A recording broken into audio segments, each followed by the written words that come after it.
Yeah, so hello guys, welcome back to my channel. And today I'm very happy because I'm going to bring you news. Yeah, I think it is also important that sometimes I make you some videos that are focusing on the current news in the industry of the transport within Nairobi. And so there are some pictures that have been making highlight in the past 1 week on the internet. So these pictures, I'm going to show you all of them, and we will analyze them with you. And then towards the end, I will give you some analysis of what I think was the problem or what is the actual situation. But yeah, so brace yourselves for a very nice video, guys. And I think I'll be doing this more frequently. So what we have in front of us is some of the pictures that have been shared by Bolt drivers online. So saying that Bolt is really pressing drivers balls. You can see like the Kadere is the Bolt driver, or else wanajitanga pia Kafunda, or yeah, or the Bolt driver. So they are in pain. This is what Bolt is doing to drivers, and this is how drivers are reacting. Is it true or not? Or it's just painting bad pictures on Bolt? So we will know that after at the end of this video. The second one, it is this Uber car. I think it is a Daihatsu KDB 805U. So this car fell into a pit latrine, a kind of a pit latrine that was dug somewhere in the middle of a bush. I don't know exactly where, but so people who are talking about this picture, they were saying that the driver was so tired that he went off road and had this accident. So, as outrageous as it may sound, people, it could be an accident, it could be something, that was done intentional. Because, as you know, there are so many bad drivers. I can tell you that for free, but I don't want to preempt anything. It could have been an accident. And I'm going to analyze a few factors towards the end of this video, guys, just to give some more light into this kind of scenarios. It's very hard that you ever find a private car in this kind of circumstance. And it doesn't mean that, private cars are not driven by people who get tired. So up on to the next picture or photo. So this one is also a bit funny. So it was also shared by some drivers who are saying that, like they are wanashuta moto. Ni kushuta ama ni kuchuta. Wanashuta moto. So like where the Bolt driver is sitting, like it is burning fire. So that is just an indication that the business is very difficult. And I am sorry, guys, because these online platforms that online drivers contribute are very negative sometimes. But if people are negative all the time, it tells you that there is a problem somewhere. People cannot just be throwing stones without a target. So there is some reasons that are making drivers really to show this kind of attitude, and we'll analyze that towards the end of the video. If this is of interest to you, then you should stay until the end. So, like, drivers are really feeling a lot of heat, and as a result, they are destroying their their seat with some very hot fat. So, this other one happened at Total Petrol Station, Valley Road, just where Valley Road meets Agwins Road. And it was reported that a driver, driving a Toyota Passo was found dead. So this was very, very disturbing news. It happened, I think, 1.5 weeks ago from today, and it was very disturbing. As you can see, people surrounding this. I don't think it was a faked story, because as you can see, even some staff from Total surrounding the car. And in the next picture, I will show you the driver was actually photographed looking a bit, disturbed and, most likely lifeless. So many stories went around that photo, and I will show you. So this was posted on Facebook in the taxi drivers platform. So one of the persons said there that the driver was found dead as he waited for the next ride. Mungu atusaidie. So yeah, very strong and touching stories here. Yeah, and I think this was true because I will show you another photo towards the end. So they said that the driver was very tired. You know, he could not make ends meet, so he was forced to work for very long hours. And yeah, and this happened to him. So we will analyze. I'll give you a few more comments towards the end, guys. This is just to keep you informed. So sorry. So this is the picture of the driver inside the Toyota Passo at Total petrol station pale Aguinscothe called Valley Road. So this is another one. So another driver is also reported to have died inside his car. This was it was Mazda Demio, and this happened in Ruiro. So also very disturbing. The driver is reported to have been found lifeless, sleeping on the co-driver's seat. So he had left his seat and he bent the co-driver seat and he lied there, and later he was discovered to have died. So this is the photo of the driver, as you can see, and he is reported to have been working for very long hours from those people who knew him and what people are commenting online. So this is not all about the industry. You know, there is always the bad side and the dirty side of every business. And the balance that we need to determine here is whether, like, which side is heavier than the other in the online taxi business, because there has been good shares of bad stories from the same sector, as well as, you know, so many people sharing good stories from it. So where is the balance and what could be done to make some improvements? Because I believe that even when a baby is born with disability, you know, they are not thrown away. There are always ways to try and you know, improve the quality of their lives, even if they are not completely healed from the disability. So let us approach this topic with a lot of maturity. You know, well, all of us, we must remain very sober so that we don't react, and at the same time, you know, we look at it very objectively so that we can determine the loopholes and try to improve. So you remember the photo that I showed you of the driver who died at Total Valley Road. So it turns out that it is a true story.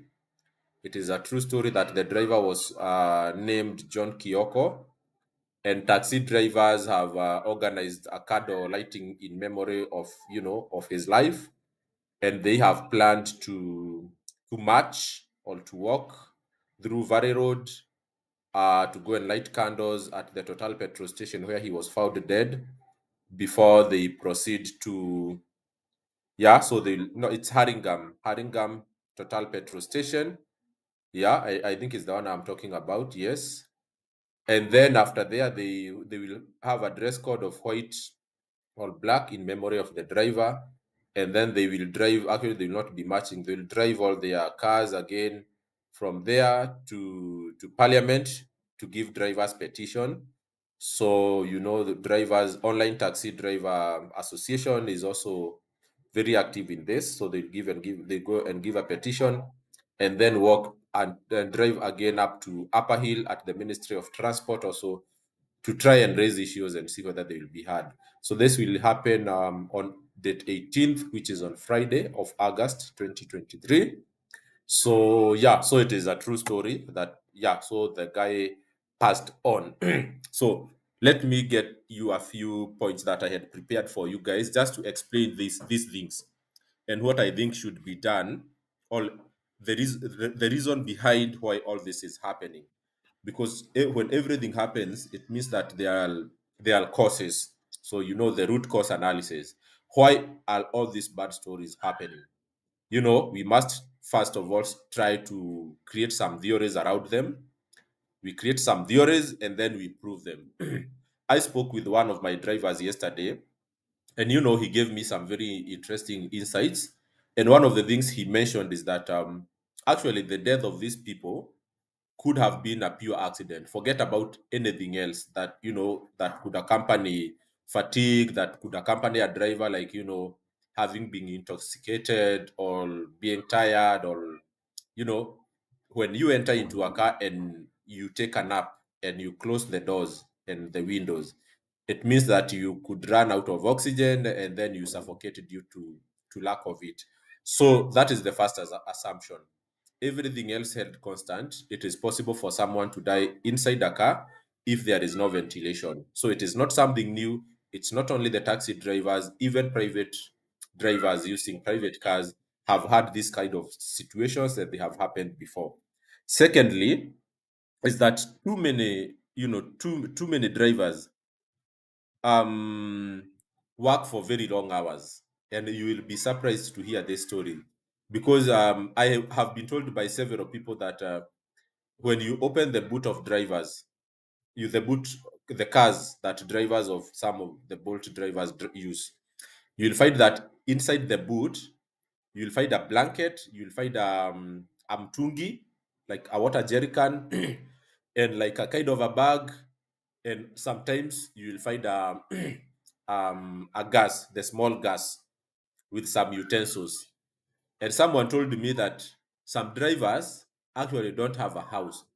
They work and live in the car. So wherever they go, when they reach, they feel like they want to have a nap, they take the blanket and sleep inside the car. The moment they are awake, they continue driving. If they find themselves somewhere they have nothing, there is nothing to eat, they can light up their cooking gas and then prepare some meals.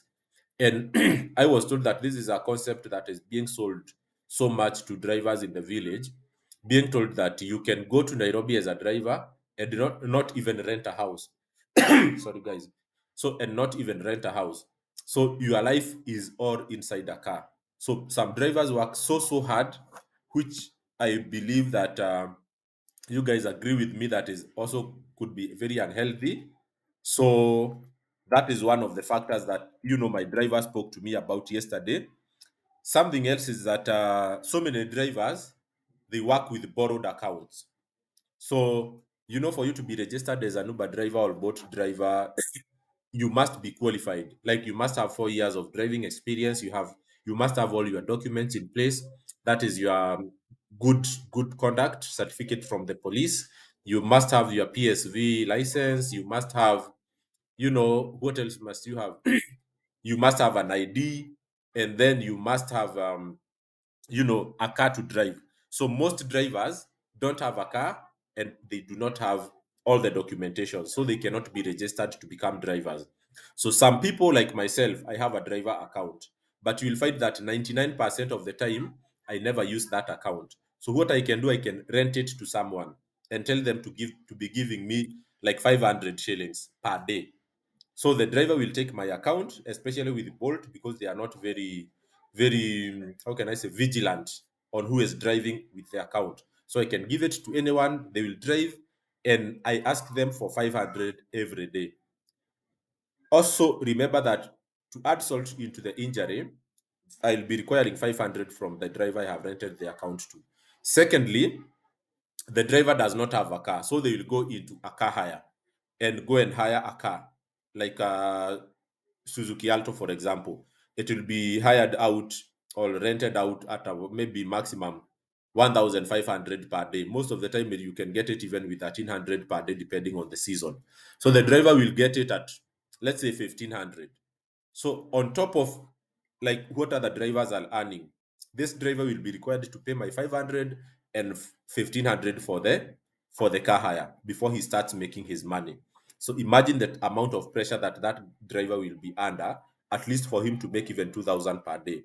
So it means that he has to work more than 2 times what a usual driver, does, and that puts a lot of pressure on them. The fourth point is that some drivers have very poor ratings. Some drivers have very poor ratings, so they don't get priority rides.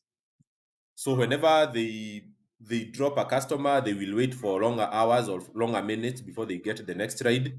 While a driver who is rated, 5 star, will just drop and pick, drop and pick. So within, like, even a period of like 5 hours, that driver will have made already enough or will have met the target for the day, while a driver with bad ratings might require to work another 6 hours for him to make an equivalent amount that the other driver with good ratings did. So, making that driver with bad ratings will spend more hours on the road.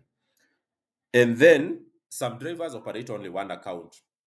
So for various reasons, drivers' accounts can be blocked. So if you are reported by a rider or a passenger that you negotiated for price, or you requested for canceling and do online offline trips, or for the case of Uber, they can tell you to take a photo of yourself at any given time and send, just for them to ascertain that the person who is on the wheel is the person who is registered to operate that account. If you don't meet those, like if you fail any of those tests, it is very easy for your account to be blocked. So if you are blocked by Uber, you only work with Bolt. If you are blocked by Bolt and Uber, you work only with RetroCab. So with one app, you don't maximize the opportunities to get rides. And that makes you like, the longer the hours you wait, the more fatigue will accumulate and the less the money you make. So the best opportunity is for you to have all the five apps. Okay. So you have Uber, Bolt, RetroCab, InDriver, Farasi, all of them. Anytime you are open to work, you put them on at the same time. The first one to ring, you put the rest offline. Okay. So some drivers don't have that. Yeah. So, and then, of course, not all drivers have the same levels of responsibility. There are so many drivers who have some misconceptions about what you can make from the business. So I always say that it is always good to know how much money can you make from certain businesses, or how much salary can you make from certain positions.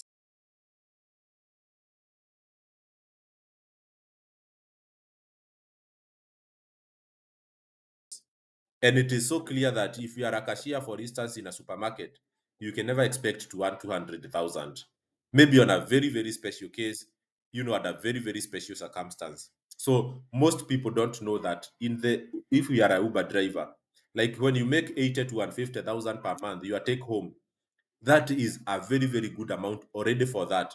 Don't come with an intention to make 400,000 or 300,000 and try to work 24 hours all round the clock to make 100,000 per month.